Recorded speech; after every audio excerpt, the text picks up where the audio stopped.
Hello everyone, this is Suzanne. Today is day 14, 2 weeks of my knee surgery, and I got some good news yesterday. Today was supposed to be my last day with in-home care, but I called my doctor and asked if I could get 5 more days of in-home care because I haven't even made it out to my car yet to figure out how to get in and out of that. We have a Jeep Wrangler, and that's going to be a challenge. And that I needed at least another round of pain meds. I'm taking my pain meds about every 5 to 6 hours. Mostly it's 5. And now I'm doing exercises every hour. They've upped the game on me. And sometimes it's kind of painful. Other times it's not too bad. Usually if I take my pain pill and get ahead of the pain, that's better. But I was just so happy that my doctor was not real rigid in this fast-tracked therapy, because most of his patients, in 2 weeks, then you're off to physical therapy. And that's another thing, getting to and from physical therapy. So I will be figuring all that out this next week, and hopefully over the next 7 days, I will have even more improvement. I wanted to share a devotional with you today, verse of the day devotional, and when I get feeling a little bit better, we'll get back on track with our Revelation studies. But I just thank each and every one of you for your prayers and your outpouring of love. If you could, please hit that like button for me so I know that you're listening and that you're enjoying my channel. I would so greatly appreciate that. All right, after my devotional, I have something really cool to tell you. All right, let's get started. And this fits so perfectly with what I'm going through, and I'm assuming a lot of you are going through your different issues with pain, chronic pain issues, and such. Let me take a drink here. Oh, I'm sorry. My pain level on my knee is rising. All right. I can do all things through Christ who strengthens me. The words trials and temptation are from the same root word, so it is no surprise that they are also connected spiritually as well as grammatically. A test can become a trial, and a trial can lead to temptation. Take Job, for example. In the Old Testament, he was tested, and his test became a lengthy trial during which he was tempted to doubt God's fairness and goodness. And he hung on and resolved his trial by affirming his faith in God's goodness. I'm not near as bad as Job was in his trials and tribulations, but I can certainly understand this very well. Paul summarized his approach to hardships by writing, I can do all things through Christ who strengthens me, and that's Philippians 4:13. His words convey the same truth as the words of Moses to the generation of Israelites entering the Promised Land. For this commandment which I am commanding you today is not too difficult for you, nor is it too far away.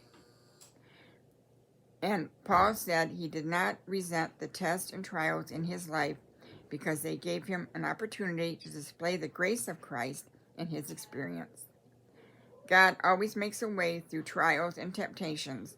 1 Corinthians 10:13. You can do all things today through Christ. Temptations are everywhere, but so is the grace of God. I am really pulling from this verse today because I can do all things through Christ who strengthens me, even though it hurts. It's very painful at times. And I'm going to have to wrap this up in just a minute because I'm starting to feel it and getting a little lightheaded here. But I also wanted to share with you, my daughter started volunteering at the Centers for Hope. People donate things like a Salvation Army, and the money that is taken in goes to feed the poor. My daughter's been volunteering there all week. Well, she texted me this picture of yarn that they got in. And I said, I want it. Put that baby aside for me. And I got a super good deal. And when I get a little bit better, I will be doing a video of my yarn find, well, my daughter's yarn find, and she's getting to know the yarns that I like and things that I like, and she's calling me right away when they get yarn and like, hey, Mom, you want this? Like, yeah. Of course, I'm on a budget, and yesterday's haul was pretty intense. I think I got maybe 30 skeins. Yeah. Like, for $30. Yeah. So, it was a good day.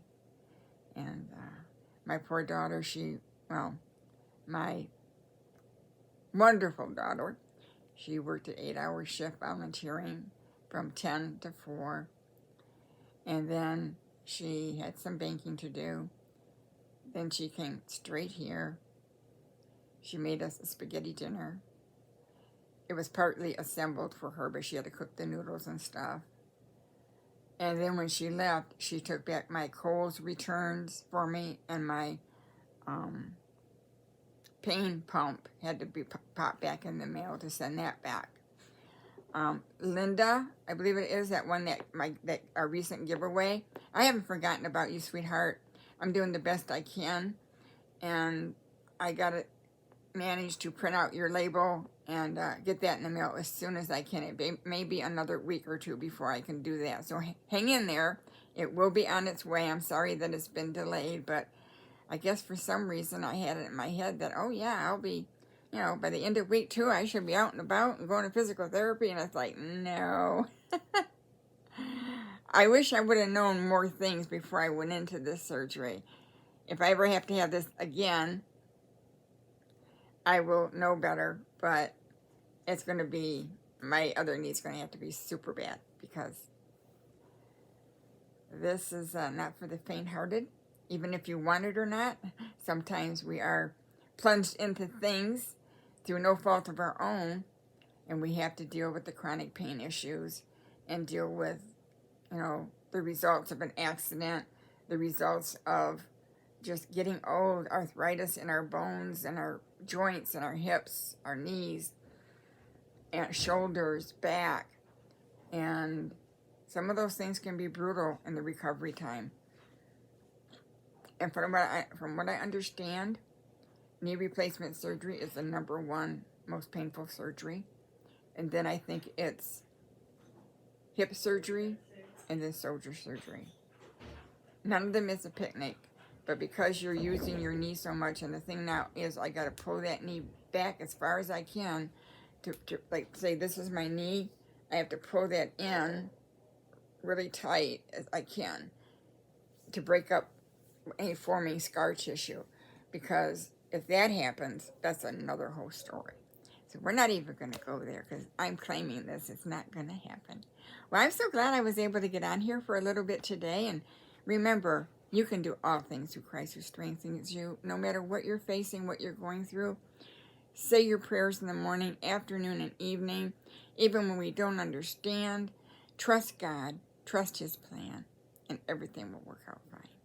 All right, everyone, this is Suzanne on God Crochet and Chatter. Lord willing, I'll be back on tomorrow with a verse-by-verse devotional. Take care for now. Bye-bye.